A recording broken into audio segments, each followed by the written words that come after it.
You know, for some kids, the first day of school is a celebration. For me, it was the end of the world. I remember it vividly, the metallic shriek of the bell announcing a new order of time. Someone else was dividing it, managing it, deciding it. And the smell of my desk, that room, wasn't mine either. I had stepped into a routine, school, the first job of our lives. But before that, I was a child of the highlands of Transylvania, surrounded by forests, real trees. And my personal space-time kingdom began in my grandparents' beautiful masonry house, crammed with carpets and books. It continued into the hay barn, where I used to hide and daydream, stretching all the way to the skyline of an endless summer afternoon. And many years later, as an architect and professor, I came to understand something powerful. Space is our first mentor. The rooms we grew up in, the textures, the sounds, they silently shape who we become. Education doesn't begin in school. It begins in homes, in families, in forests. But let's talk about school. Today's schools are built to be efficient, safe, measurable. Regulations tell us how much light should pour in, how much air should circulate, how resistant the furniture must be. But is that enough? Is this what we call the temple of human edification? I say no. We need to strip away the neon lights, the plastic wood grain, the steel chairs, and all the industrial comfort zone decided by invisible authorities.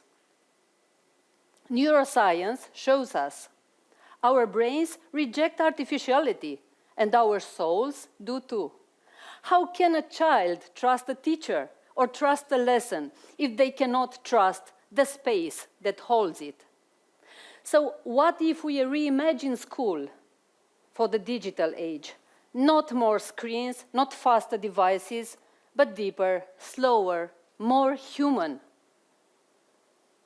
I imagined a peripatetic school, one that walks with its students into historical neighborhoods inside old villas with mosaic floors and plaster cornices and ornate stucco ceilings, places that feel like our aunts and grandmothers in architectural form. In their company, good taste grows from tasting. What do we learn there? The great books, the enduring questions, the roots of thought. Because the moment you pick up a book again, you take back control of your time. You rebel against the algorithm. You begin to own your life. I believe the future will divide us into two kinds of learners. The skaters on black ice sliding fast across a thin digital surface, and the builders, grounded, steady, slow, rooted in reality. Yes, technology has given us metaverses and AR glasses, but the human being still longs to touch wood, to dig soil, to hear the breath of another person beside, as they read Plato or Plutarch or Dante aloud. And so I dream of small communities reading in sunlit rooms, and then I see them leaving those rooms, walking into forests, crafting with their hands, tending to gardens, living what they've learned. That, to me, is education. Now, mentors, why are they still relevant? A mentor isn't just a good guide. They are living examples of possibility. I once had a math teacher, quiet, silver-haired. He didn't just teach us numbers. He embodied beauty and logic and calm. Through him, I fell in love with mathematics. That's what mentors do. They invite us to become. And we follow them, just as the disciples once followed Socrates' questions, unsatisfied with ready-made answers. looking at, listening to, and trying to imitate a relevant adult is the most efficient school ever.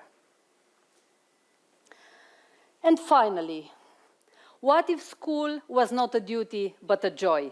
What if school returned to its Greek root, schole, which meant leisure, free time, a personal journey? If only I had known that the very first day I heard the school bell, and I grabbed my things and tried to escape immediately, straight back into my wonder life. And all my classmates and the teacher said, no, no, no, you are not allowed, this is the break. The second class is starting in 10 minutes, and then the third one, and the fourth one, and so on. My instinct was etymologically right, but unfortunately, nobody knew Old Greek that day.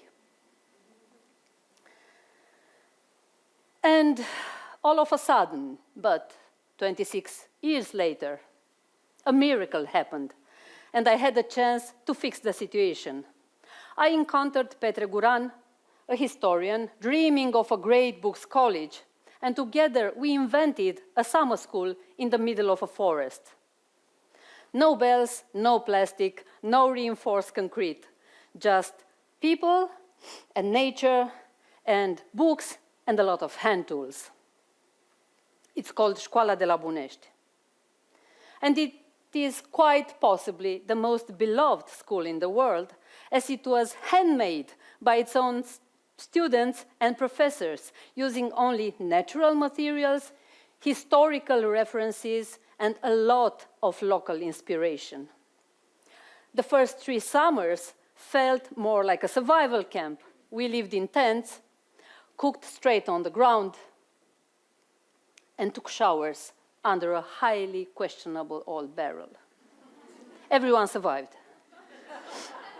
We even tried to fetch drinking water from the village on draft horses, and believe it or not, we sometimes managed.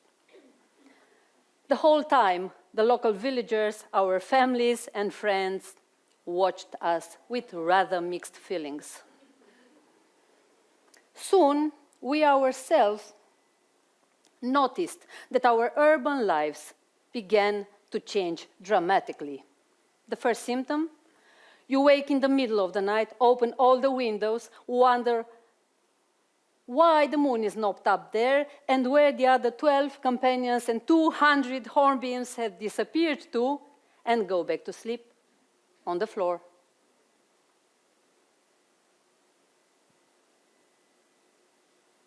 Since then, several architecture students said they learned more in 3 weeks in the forest than in a whole year at university.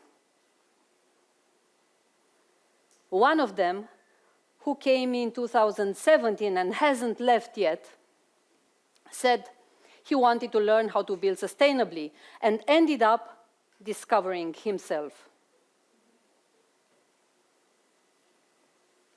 A couple of students who met at Bunești and worked together and built together decided to get married on site, and we became, from mentors, their godparents. And more recently, the father of one of our 7-year-old students, on the day we gifted them uniforms that they designed, the children, informed us that the boy strutted around like a little aristocrat, very proud to be part of an elite community, and it took serious negotiation to convince him that the school uniform isn't also approved bedtime attire.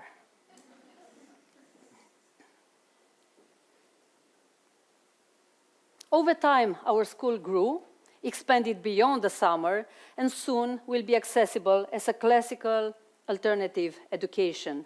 So far, Schola de Launes has seen 1,230 students, 50 professors, and 30 craftsmen pass through its doors.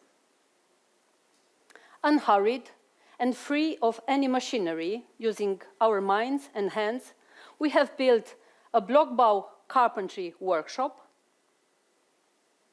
an Adobe students' dormitory,